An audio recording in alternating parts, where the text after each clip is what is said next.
ఢిల్లీలోని జంతర్ మంతర్ వద్ద neat paper leak, విద్యాశాఖ మంత్రి రాజీనామా డిమాండ్తో కాక్రోచ్ జనతా పార్టీ చేపట్టిన విద్యార్థుల నిరసన ప్రదర్శన తీవ్ర ఉద్రిక్తతలకు దారితీసింది.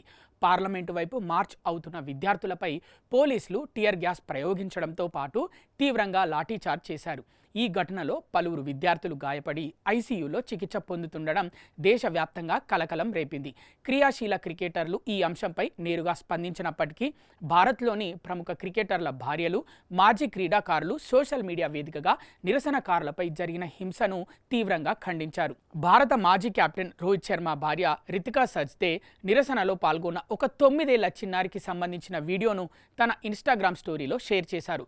పోలీసుల లాఠీచార్జ్కు భయపడనని, భగత్ సింగ్ను స్ఫూర్తిగా తీసుకొని ఇక్కడికి వచ్చానని ఆ చిన్నారి స్పష్టం చేసిన దృశ్యాలు నెట్టింట వైరల్గా మారాయి. ఇక team India star batter Suryakumar Yadav భార్య దేవిషా శెట్టి వరుస ఇన్స్టాగ్రామ్ పోస్టులతో స్పందించారు.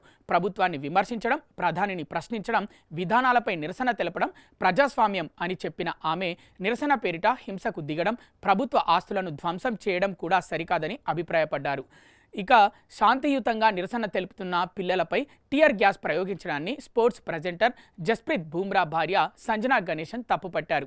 ఏ ప్రజాస్వామ్యంలోనూ పిల్లలు టియర్ గ్యాస్ వల్ల ఊపిరాడక ఇబ్బంది పడే పరిస్థితిని సాధారణ విషయంగా చూడకూడదు అని ఆమె తీవ్ర ఆందోళన వ్యక్తం చేశారు. Samajwadi party MP cricketer Rinku Singh కాబోయే భార్య ప్రియా సరోజ్ నేరుగా జంతర్ మంతర్ వద్దకు వచ్చి విద్యార్థులకు మద్దతు తెలిపారు. సీనియర్ నాయకురాలు డింపుల్ యాదవ్తో కలిసి విద్యార్థులపై జరిగిన లాఠీ చార్జ్ను తీవ్రంగా నిరసించారు. 2 సార్లు ప్రపంచ కప్ విజేతగా నిలిచిన మాజీ దిగ్గజ క్రీడాకారుడు యువరాజ్ సింగ్ కూడా ఈ వివాదంపై స్పందించారు. ప్రతి విద్యార్థికి ప్రశాంత వాతావరణంలో చదువుకొని తమ కలలను నెరవేర్చుకునే హక్కు ఉంది. హింస కాకుండా శాంతియుత చర్చల ద్వారా మాత్రమే భారత భవిష్యత్తు కోసం ఆమోదయోగ్యమైన పరిష్కారాన్ని కనుగొనవచ్చు అని ఆయన సోషల్ మీడియాలో పిలుపునిచ్చారు.